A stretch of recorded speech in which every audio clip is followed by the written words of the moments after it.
Bem-vindos ao Da Capa à Contra Capa. Esta semana debatemos o ensino do português e a forma como tratamos a língua portuguesa na nossa sociedade.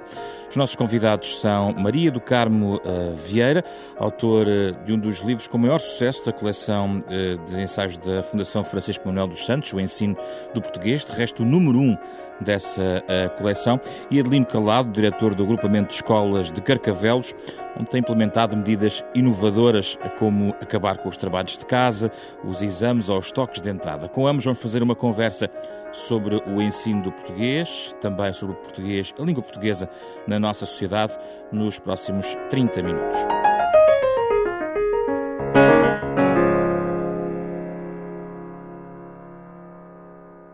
Bem-vindos, muito obrigado pela vossa presença nesta nossa conversa. Vamos começar por si, como não, Maria do Carmo Vieira. Li um artigo recente será de novembro do ano passado, onde falava de uma espécie de caos na forma como se ensina a língua portuguesa. O que é que se está a passar de extraordinário? Eu tenho a impressão que essa expressão de caos estaria mais relacionada com o ensino da língua portuguesa, agora usando o acordo ortográfico. Mas, tendo em conta até o ensaio que eu escrevi, há 5 pontos que eu acho que me levaram a escrever e a denunciar alguns aspectos que a minha experiência dizia que eram altamente nocivos e muito ditados pela Reforma de 2003. E primeiro, e falo sempre na base da minha experiência de professora de língua portuguesa, quer no ensino básico, quer no ensino secundário, com relevância para o ensino secundário. E uma das coisas que se nota e que eu acho que não em nada ajuda os alunos, nem em nada ajuda os alunos a prepararem-se para a vida, é o discurso miserabilista que se tem intensificado. Ou seja, os alunos são coitadinhos, deve-se facilitar. Aliás, viu-se isso até no estudo da gramática e no estudo, no abandono inicial dos clássicos, porque eram considerados autores que nada tinham a ver com os seus interesses, o que é uma coisa perfeitamente demagógica. Porque se os alunos são capazes de pensar isso significa que o professor não esteve à altura. Não esteve à altura e não é competente. A responsabilidade do professor, sem nesse dúvida. caso. Aliás, eu acho que a autoridade de um professor está na sua competência. E esse era o primeiro aspecto, era o discurso miserabilista. Depois é eu ter pensado que muitas medidas implementadas pelo próprio e a própria Reforma 2003 pelo Ministério da Educação faziam com que os professores perdessem o significado de ensinar. E nós sabemos que na vida, para a vivermos, temos que lhe encontrar um significado. E o ensino também tem que ter um significado. E o significado de ensinar é precisamente não só instruir os nossos alunos, mas também formar. E eu acho que tudo isso foi danificado. O outro aspecto é o considerar, neste momento, e muito por força daquilo que se passa na União Europeia e na OCDE, porque são normas vindas do exterior para o interior, e aliás isso colegas franceses, espanhóis, alemães, todos os países que pertencem à União Europeia sabem muito bem que neste momento nós não decidimos o nosso ensino. Ele é-nos imposto. E isso é prejudicial para a língua portuguesa, que é ensinada. É prejudicial e vou-lhe dizer porquê. Porque se foca tudo no utilitário e no funcional. Por exemplo, a literatura não é funcional, não é utilitária. A arte não é utilitária. Mas a arte e a literatura, enquanto arte da palavra, realmente pode formar e forma, e garanto que forma, e pode consolar e ajudar as pessoas vida fora. Continuo porque há aí mais 2 tópicos para abordar e depois já vamos voltar a alguns desses. Tá bom. Depois, foi a sensação que eu tive, que o ensino estava a tornar num negócio. E num negócio, tornou-se num negócio com esta implementação do acordo ortográfico. É um negócio aquilo que se faz, por exemplo, da OCDE, vir ditar quais são os temas que se devem desenvolver na cidadania, segundo colegas meus que estão neste momento na escola, porque eu reformei-me por não querer cumprir o acordo ortográfico, porque não o cumpria. Em 2007 tive a ameaça de um processo disciplinar por me recusar a dar os programas de 2003 com a Ministra da Educação, Maria de Lourdes Rodrigues. Quiseram impor um processo disciplinar. Eu fui lecionar para a noite, para estudantes trabalhadores, onde eu não tinha que implementar esses programas. Aliás, eu fazia os meus próprios programas, porque os programas da noite eram tão maus, que realmente era para o lixo. Exercia a autonomia. A autonomia. Mas no melhor sentido da palavra, porque eu agora acho que a autonomia também está a servir muito a globalização. Já lá vamos. E o seu último ponto? O último ponto é a rejeição da memória. E isso é uma obscenidade. Porque, aliás, vemos, o estudo das humanidades está a ser totalmente danificado, aí está, por influências exteriores. Não interessa que o ser humano pense. O que interessa é que fique indiferente às coisas e que se torne um escravo e daí também às vezes um selvagem em relação aos outros. E a memória é fundamental. E nós vemos a geografia foi abandonada. A história é a maior pouca vergonha. Quer dizer, não se pode ensinar datas porque é muito difícil para os alunos. A literatura não se lê, a poesia não se interpreta. E realmente é impossível que os alunos se ingressem. Já vamos desenvolver algum desses tópicos. Lembrar que este programa é também feito num contexto de exames, portanto, nós quisemos trazer este tema do português exatamente neste contexto de exames e temos a perspectiva de continuar estas matérias ainda este mês de junho. Queremos falar um pouco sobre a forma como é ensinada a língua portuguesa, mas não só, de lindo calado. Há aqui, nestes 5 pontos, algo que transcende a língua portuguesa, que transcende o ensino do português e que vai à estrutura, digamos, a forma como o nosso sistema está montado. Como é que comenta alguns destes pontos? Não comento. Então? Não comento. É uma visão que eu não tenho, é uma visão completamente diferente daquela que eu tenho do que é o ensino, do que deve ser o ensino, e, portanto... Então, por oposição, qual é a visão que, na sua perspectiva, devia imperar? Falando no português como uma matéria transversal, eu sou professor de Educação Física, portanto, tenho talvez uma visão um bocadinho diferente. O problema do português é um problema que é transversal, não é?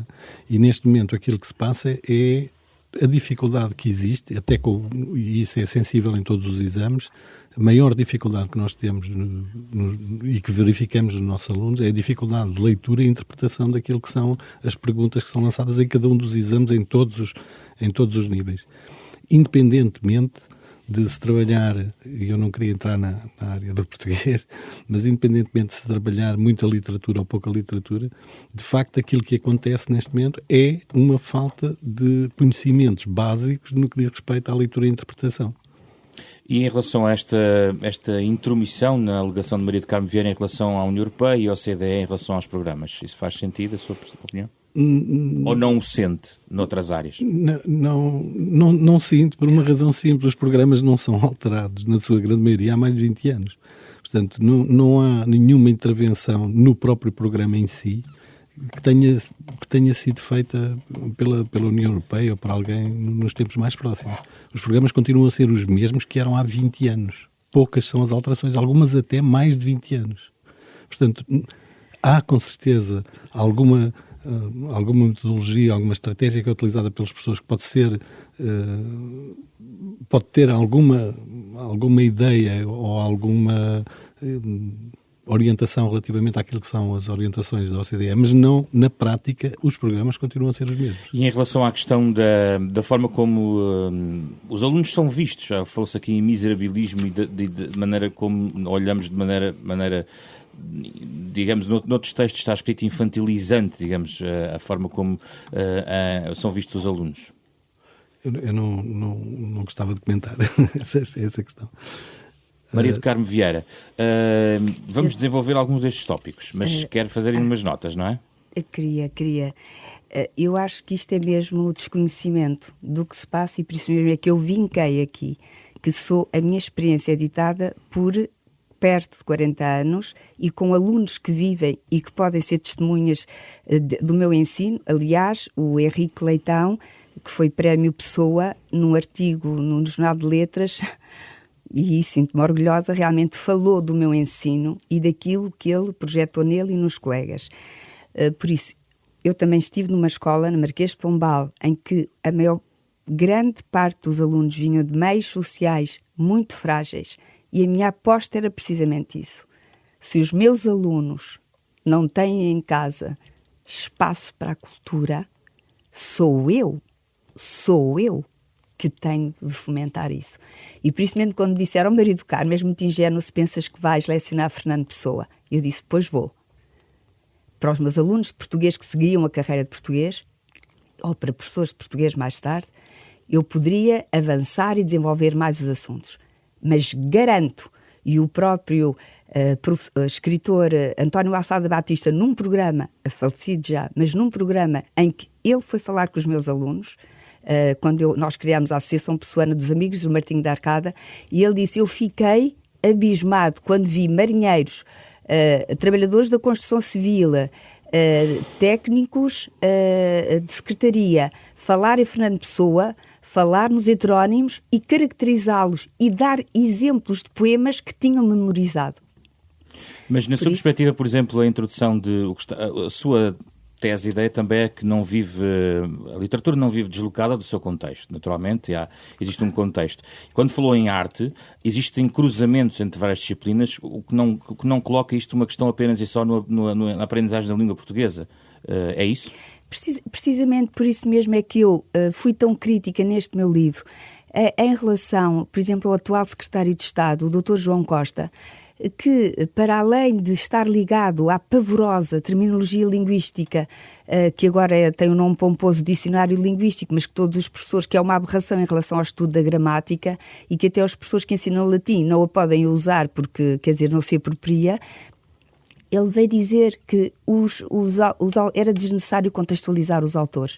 E eu pergunto, que pessoa inteligente pode dizer isto quando eu não posso estudar Luís de Camões, qualquer escritor, sem o contextualizar na sua época histórico-cultural? Por isso a história, a geografia, a filosofia, todas as humanidades intervêm. E até as ciências, se nós não nos lembrarmos sobretudo até do Álvaro de Campos e de Fernando Pessoa. E hoje em dia isso não acontece? Isso não acontece, e vou-lhe dizer porquê. Porque esta reforma de 2013, os programas, e daí eu dizer, é uma influência da União Europeia e dos programas da União Europeia a apologia do funcional e do utilitário.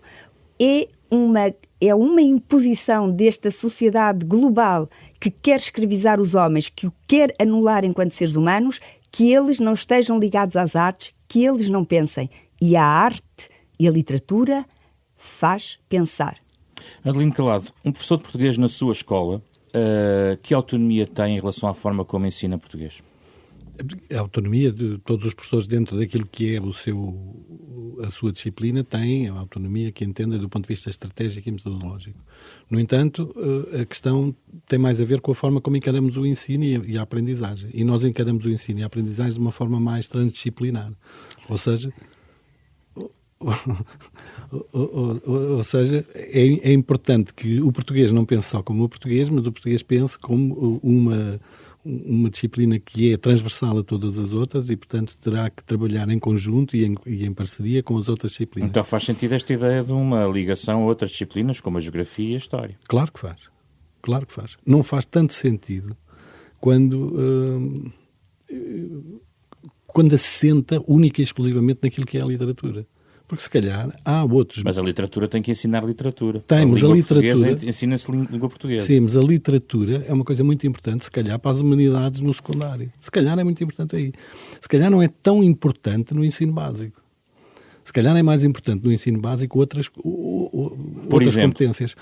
As competências de leitura, as competências de interpretação. E elas podem ser feitas através de N conteúdos que são trabalhados nas outras... Isso não se reflete no português que os seus alunos têm na sua escola, quando chegam até à escola, e isso não está ligado, provavelmente, a algumas dificuldades da compreensão. Portanto, tanto quanto eu perceber, na sua opinião, se desenvolver essas competências mais cedo, vai ser travado esse déficit que detectou ao início sobre a compreensão em qualquer tipo de disciplina daquilo que é perguntado, é isso? E acho que sim. E até mesmo... Eu só não compreendo porque é que a literatura há de estar excluída disso. Não, ao contrário.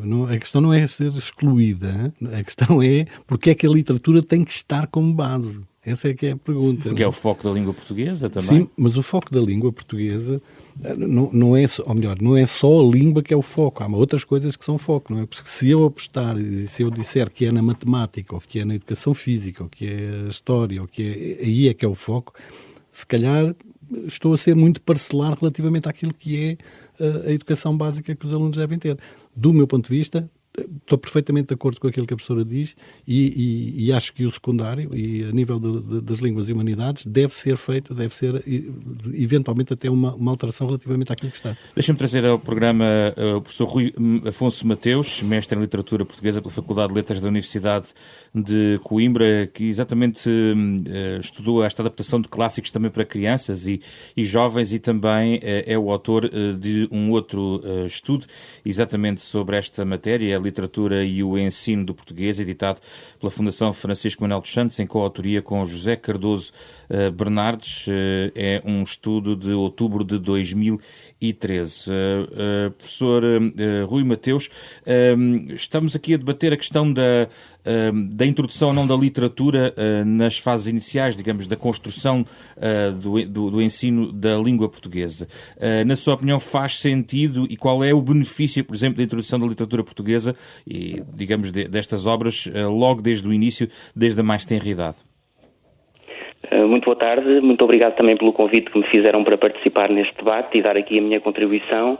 Queria também saudar os restantes participantes no debate e passo então já a dar a minha opinião. Bom, tendo em conta até o estudo que escrevi com o professor Cardoso Bernardes, a minha opinião e aquilo que defendo é que, de facto, a literatura tem que fazer parte das leituras e da educação linguística e literária dos jovens desde muito cedo. Houve durante muito tempo a ideia para pensar que a língua se podia estudar sem a realização literária dessa mesma língua, mas hoje penso que cada vez mais se tornou aceita a ideia de que não pode ser assim. Portanto, se a língua só se realiza completamente como língua na literatura, e se a literatura é a forma mais excelsa, complexa e rica dessa realização, não podemos privar os alunos logo desde cedo, escolhendo obviamente obras adequadas para isso, não podemos privá-los, portanto, como dizia, desse contacto e dessa ligação, porque fazê-lo seria estar, portanto, a truncar a sua educação e a sua formação linguística. Não falo aqui, desde logo muito cedo, na formação literária específica. Não queremos que os leitores que formamos nas aulas de português sejam especialistas na identificação de vocabulário ou metalinguagem para descrever literariamente os textos. Não é isso e essa introdução da literatura deve começar quando? Logo desde cedo, desde o primeiro, segundo ano de escolaridade? Exatamente. Portanto, hoje em dia temos, felizmente, programas de português que, para o bem e para o mal, portanto, há aspectos que estão errados, sim, mas o princípio, a meu ver, está correto, que consagram a presença da educação literária em todos os ciclos de ensino. Desde que as obras sejam adequadas à idade e à formação e aos interesses dos alunos a que dizem respeito, esses textos faz todo o sentido que sejam propostos e trabalhados nas aulas. Neste momento, essas obras são adequadas para as idades? Há um equilíbrio? Pode garantir que há esse equilíbrio? Eu penso que sim. A meu ver, talvez haja algum excesso na quantidade de livros e na quantidade de obras propostas para cada ciclo. Algumas delas, no entanto, como sabemos, estão em alternativa umas às outras e, portanto, não é... às vezes a quantidade que está nos programas é um pouco ilusória para quem olha para os programas um pouco de fora.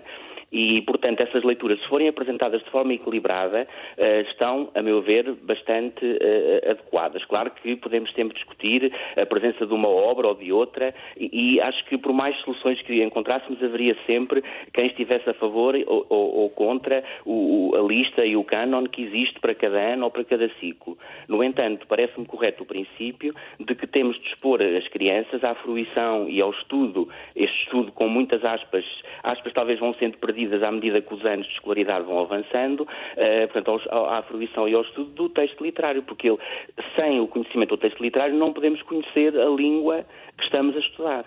Gostava de ouvir a opinião de Maria do Carmo Vieira, de novo, e mantendo ainda contacto com o professor Rui Mateus. Maria do Carmo Vieira. Pois, eu queria aqui especificar vários aspectos. Em relação aos novos programas, por exemplo, eu também acho que há um excesso de leituras para os alunos. Os alunos não são máquinas, tem de haver tempo para ler, para mastigar aquilo que se lê, para digerir, para compreender. E Paul Ricoeur tem uma frase lindíssima em 3 tempos que é li, compreendi e amei. E isso sempre me fez orientar em relação aos meus alunos. Eles têm que compreender, porque só quando se compreende, só quando se põe na alma aquilo que se leu, se pode amar. E pode haver casos de crianças que nunca foram habituadas a ler, mas no básico criaram esse hábito precisamente porque foram estimulá-las a fazer. E, sobretudo, os alunos têm que saber que qualquer autor, que qualquer compositor, qualquer pintor, em toda a arte, quem faz qualquer coisa, faz com uma sabedoria imensa, disse Fernando Pessoa. A arte é feita por se sentir e para se sentir. E é nesse diálogo entre quem cria e quem recebe a obra que nós nos podemos descobrir, que nós descobrimos o mundo, que nós descobrimos o rosto do outro. E é esse aspecto que é fundamental, porque uma pessoa que seja habituada a pensar no rosto do outro é incapaz de o maltratar. E por isso mesmo a arte é fundamental. Eu tenho perto de 40 anos de serviço, tenho os meus alunos vivos, tenho os meus alunos de classe social muito fragilizada.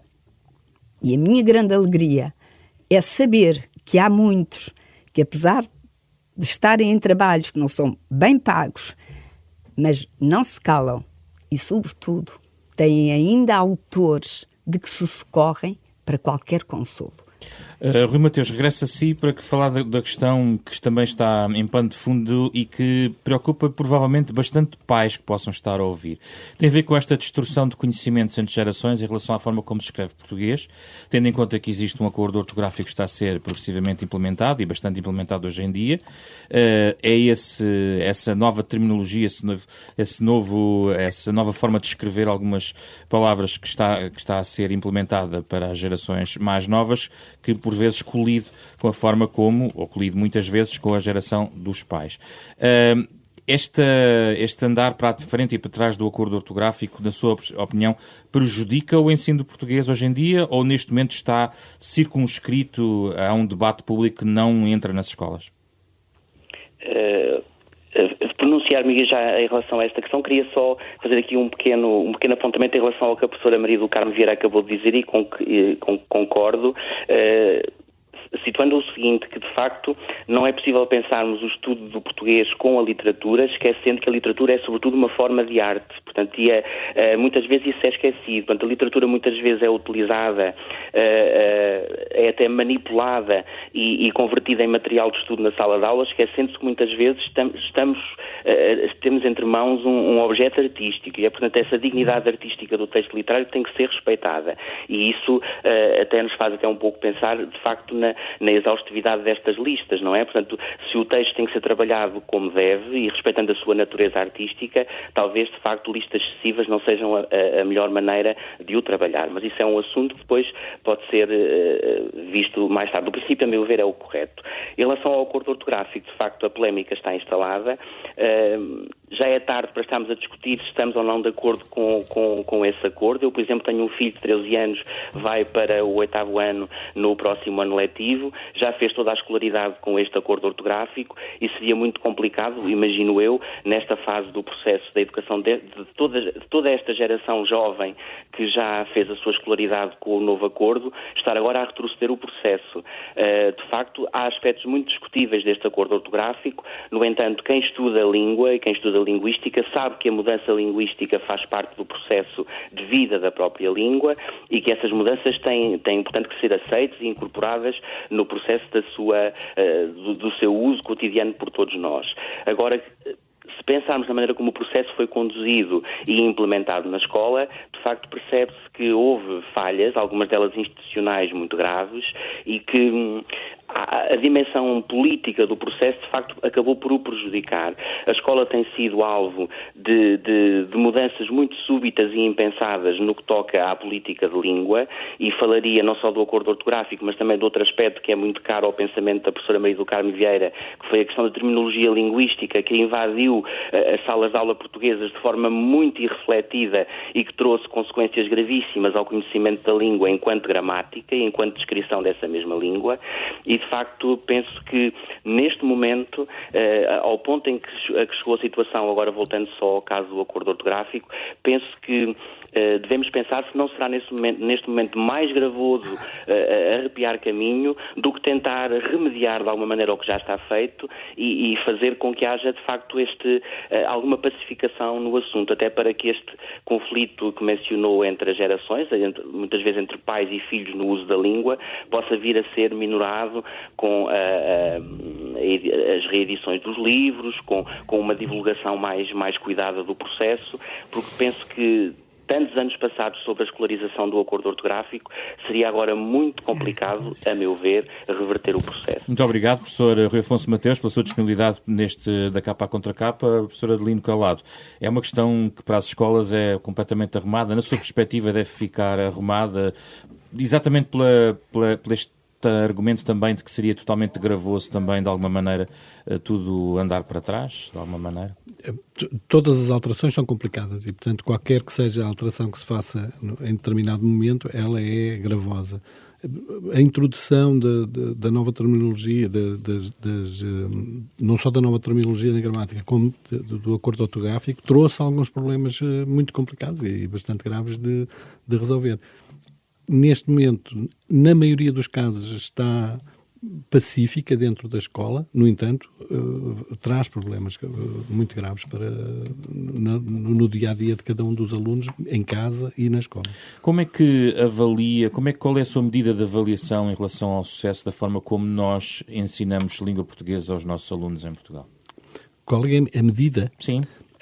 A medida, para mim, a grande dificuldade continua a ser...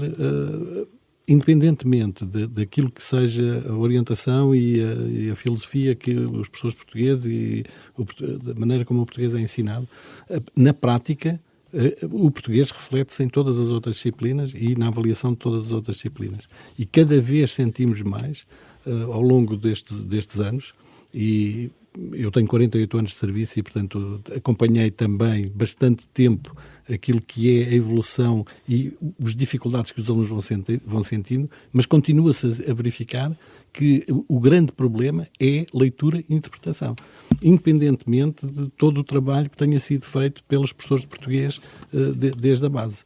De facto, não é por acaso que, por exemplo, no ano passado, no exame de Física do 11º ano, a Sociedade Portuguesa de Física afirmou e escreveu que tinha sido o exame mais fácil de Física dos últimos 10 anos e o mais difícil de Português dos últimos 5. Há problemas em matemática por falta de compreensão do português? Exatamente. Mas quando vemos, por exemplo, uma nota até muito recente da Direção-Geral de Educação e Ciência sobre 13% dos alunos do segundo ciclo de escolaridade do ensino público, estamos a falar do 5º e 6º anos, acaba o ano com nota negativa a português, o que é que isso lhe merece? Que comentário lhe merece? O problema começa, se calhar, um bocadinho mais cedo ainda, não é? Começa logo desde o ensino do primeiro ciclo. E, portanto, há, com certeza, um trabalho que tem que ser feito logo desde a base relativamente a este tipo de questões, para que depois não se sinta mais à frente, quer seja no segundo ciclo, quer seja depois nos anos subsequentes. Maria do Carmo Vieira, já conhecemos a sua posição em relação ao acordo ortográfico. Interessava-me perceber também, para si, como é que avalia, é mais relevante o testemunho empírico, deixe-me dizer-lhe, daquilo que traz em relação ao testemunho dos seus alunos sobre a forma como a língua portuguesa entrou, ou, por exemplo, notas de exames, percentagens de retenções, para si não são fatores para avaliar se estamos a ensinar bem ou mal a língua portuguesa aos nossos alunos? Os exames podem servir para avaliar, e eu sou a favor dos exames. Eu acho que a vida são exames diários. E por isso sou a favor, por exemplo, no final do 4º ano, depois, tal e qual como também no meu tempo, e foi ainda em tempo de fascismo, no final do 9º ano e depois no secundário. Acho que são etapas, são mudanças de nível de estudo e que por isso devem ser avaliadas. Agora, eu nunca preparei os meus alunos para os exames. Aliás, nunca concordei e nunca utilizei os exames modelo que o Ministério enviava para que nós preparássemos os alunos nesse molde. Eu nunca fiz isso. E recusar-me-ia sempre a fazer. E recusei-me a fazer. Agora, eu peço-vos por tudo que me deixem falar do acordo, porque eu quase estou... Eu acho que Fernando Pessoa, onde estiver, quando ouvi o meu colega falar, deve-se ter mexido de uma maneira muito desordenada. Porque Séneca tem uma frase que é: errar é próprio dos homens, persistir no erro é próprio de loucos. o professor, meu colega, o seu filho, já está imbuído do acordo, mas não pensou nos outros que foram obrigados e que ainda hoje gera uma confusão de pessoas que começaram a ter que aprender o acordo de 90 e a abandonar o de 45 e ainda hoje têm um caos na cabeça. E eu que tenho agora netos, não queria que eles aprendessem esta língua, que não é língua, e eu gostava de saber se esse meu colega leu a nota explicativa que os deputados também não leram e que justificam o acordo, e em que o caráter científico não existe, em que a ortografia é avaliada com critério fundamental é a pronúncia, por isso cada um escreve como quer, porque se o critério fundamental é a pronúncia, cada um escreve como quer, e até eu que digo igreja e não digo igreja, vou passar a escrever com EI. De modo que quando esses senhores também dizem que as crianças de 6 e 7 anos deviam utilizar a memória, coitadinhos, estão cansados que as crianças estão, aqui está o discurso miserabilista, é o fazer recuar as capacidades que as crianças estão alerta, têm tudo alerta, e isso aí é extremamente reprimido. E sabe o que é que eles dizem? Dizem que as crianças, se tirassem as consoantes mudas, era tudo tão mais fácil. Olha, eu sou professora e nunca foi nas consoantes, nos Cs e nos Ps, que os alunos faziam os seus erros. Foram em outras situações, e por isso o acordo foi o tratado internacional. É uma perfeita fraude. Basta saber que Angola ainda não ratificou o acordo. Como é que acompanha o ensino dos seus netos hoje com este acordo ortográfico? Eles estão no jardim de infância ainda, mas é que eu sempre instiguei nos meus alunos que a língua não é para respeitar, a língua é para amar. E por isso mesmo, se eu amar a minha língua, eu não posso cumprir este acordo ortográfico que avilta. E o meu colega não tem nenhuma razão quando diz que a língua evolui. Nenhuma língua evolui por decreto. Esta língua, que é uma mixórdia em que eu não reconheço o português, não evoluiu nada. Isto não é evolução. Isto é o contrário da etimologia da palavra evolução. Por isso, se a estupidez quiser vingar, e é estupidez se nada se fizer para recuar os erros crassos que há neste acordo ortográfico, os meus colegas que defenderem o acordo, e eu não me acredito que a maioria esteja, porque eu pertenço a um movimento em que os professores se sentem extremamente violentados porque têm que ensinar aos alunos erros crassos, ditos pelos próprios defensores brasileiros. O Evanilo Bechara diz: este acordo ortográfico tem erros, imprecisões e incoerências. Quando é que elas são corrigidas, afinal? E, sobretudo, é pensar que foi o próprio Ministério da Educação e que em 27 pareceres, 25 pareceres foram negativos em relação, contrariavam a implementação deste acordo, um dos quais era do Ministério da Educação, que se opunha terminantemente a que este acordo fosse implementado nas escolas. E por isso se vê como a política é da maior antidemocracia que existe, e, sobretudo, os deputados que votaram isto eram ignorantes, porque foram votar uma coisa que nem sequer leram a nota explicativa, eles não a leram. Quando eu citei estes exemplos dos brasileiros, sim, eles pensavam que isto era uma anedota, por isso não a leram. Muito bem. Só para fechar, Adelino Calado, em relação às novas tecnologias, que é algo importante no seu agrupamento de escolas, e tem sido debatido um pouco esse exemplo, poderá ser um instrumento também a ser usado na questão da língua portuguesa para melhorar algum tipo de resultados? Pelo menos esperamos que sim. As tecnologias neste momento são um dos grandes motivadores do trabalho dos alunos e, portanto, há que saber implementar e utilizar esses instrumentos para conseguir melhorar tudo aquilo que são as competências que eles devem ter. Um aluno na sua escola consegue facilmente chegar a um e-book, aos clássicos da literatura através, por exemplo, de um tablet? Claro que sim, claro que sim. E esse é o grande objetivo. Na biblioteca já existem, não só em suporte de papel, como também em e-book, para que eles possam consultar. Isso quer dizer muito mais consultado através do e-book do que do papel. E na própria sala de aula, o que é que muda? Na própria sala de aula muda praticamente tudo no que diz respeito à utilização do papel, portanto deixamos de ter documentos em suporte de papel básico, eles existirão sempre na biblioteca, e privilegiamos o tablet ou o telemóvel no sentido de fazer as consultas básicas e necessárias em termos da net. Sendo que se atribui muitas vezes a a nova forma que é inelutável de acesso à informação pelas novas tecnologias, de uma certa pobreza de linguagem e de utilização da própria língua portuguesa. Não sente isso? Se consultarmos aquilo que deve ser, ou seja, se pura e simplesmente andarmos a navegar sem uma orientação, pois isso pode acontecer. É por isso é que tem que haver uma orientação muito clara sobre aquilo que devem ser os autores que devem consultar, os livros que devem ler, e essa deve ser uma preocupação básica do professor, tal como era antes da existência da tecnologia. E isso existe neste momento? Em relação ao acordo ortográfico, tem alguma opinião? Em relação ao acordo ortográfico, eu não sou técnico e não sou especialista do português, para mim faz muita confusão, não é? Eu, tal como professor, aprendi ainda com o acordo ortográfico anterior e, portanto, tenho muitas dificuldades. Mas isso não traz distorções na comunidade escolar, pais? Há debate sobre isso? Traz completamente. É muito complicado, é muito difícil neste momento estar a conciliar aquilo que são as aprendizagens que foram feitas pelos pais e que abandonaram a escola e que fazem o acompanhamento dos seus filhos com aquilo que é a introdução do novo acordo. Maria do Carmo Vieira, a última nota em relação às novas tecnologias. Aliados da língua portuguesa ou inimigos? É evidente que aliados.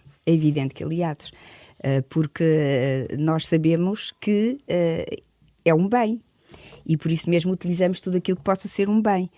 Agora, por exemplo, eu oponho-me a que um professor, ou sou muito crítica e por isso nunca me poderiam criticar, de eu levar para as minhas aulas PowerPoint, e em que os alunos estão a olhar para um ecrã e perdem o rosto e a emoção do rosto do professor e a mímica do professor e passam tudo através de um PowerPoint. Eu, por exemplo, oponho terminantemente.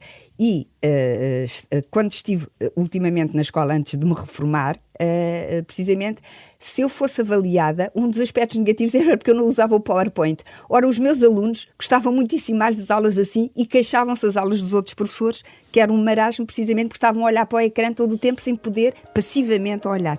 Mas eu queria responder só aqui. Estamos mesmo a fechar. Era só, os alunos não sabem ler nem interpretar, toda a gente nota. Mas porquê? As crianças, o primeiro ciclo, e por isso mesmo eu honro e tenho uma grande admiração pelos professores do primeiro ciclo, é que eles conseguem ensinar uma criança a ler o que eu dificilmente conseguiria. E a conseguir a escrever. Só que neste momento uma criança pode passar para o segundo ano não sabendo ler, pode passar para o terceiro ano continuando a não saber ler.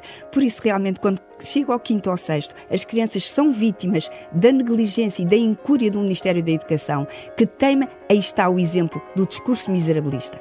Enquanto houver esta coisa dos meninos traumatizados, os meninos não querem que nós tenhamos penas deles, nem os meninos pobres querem que tenhamos pena da sua pobreza. Querem é que lutemos e os ajudemos a vingar. Isso sim, e ensinar uma criança a ler é um ato de grande amor pelos nossos alunos. Quem o não fizer, não o está a ter, é mercenário. Ficamos esta semana por aqui. Muito obrigado pela vossa presença. O Da Capa à Contra Capa é um programa da Renascença em parceria com a Fundação Francisco Manuel dos Santos, sempre ao sábado às 9h30 da manhã. Pode ouvir de novo em podcast ou em rr.sap.pt. Como sempre, estamos de saída acompanhados pela música de Mário Lajinha, autor do genérico deste programa. Sou José Pedro Frazão, produção de Ana Marta Domingos, com o apoio de Carlos Vermelho e André Peralta. Regressamos na próxima semana com outro debate.